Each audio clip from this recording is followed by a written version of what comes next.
വായനയുടെ പ്രചരണത്തിനായി ജീവിതം ഒഴിഞ്ഞുവെച്ച ബഹുമാന്യനായ ശ്രീ PN പണിക്കർ സാറിൻ്റെ ചരമദിനമായ ജൂൺ 19 വായനാ ദിനമായി ആചരിക്കുകയാണ്.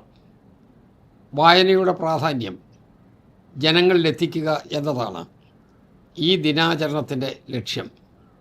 മനുഷ്യനെ മറ്റ് ജീവജാലങ്ങളിൽ നിന്ന് വ്യത്യസ്തമാക്കുന്നത് കഥ പറയുവാനും വായിക്കുവാനുമുള്ള സവിശേഷമായ കഴിവാണ്.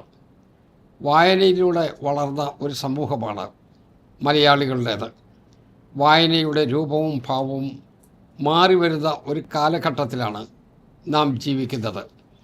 അനുദിനം നവീകരിക്കപ്പെടുന്ന സാങ്കേതിക വിദ്യയുടെ കാലത്തും വായനയുടെ പ്രസക്തി നിലനിൽക്കുന്നു. വരും തലമുറകളിലേക്കും വായനയുടെ പ്രാധാന്യത്തിൻ്റെ സന്ദേശം പകർന്ന് നൽകുക എന്നതാണ് ഈ ദൗത്യം. ഈ വായനാ ദിനത്തിൽ നമുക്ക് എല്ലാവർക്കും ഒരുമിച്ച് ഏറ്റെടുക്കാം. എല്ലാവർക്കും ഞാൻ വായനാ ദിനത്തിൻ്റെ ആശംസകൾ നേരുന്നു.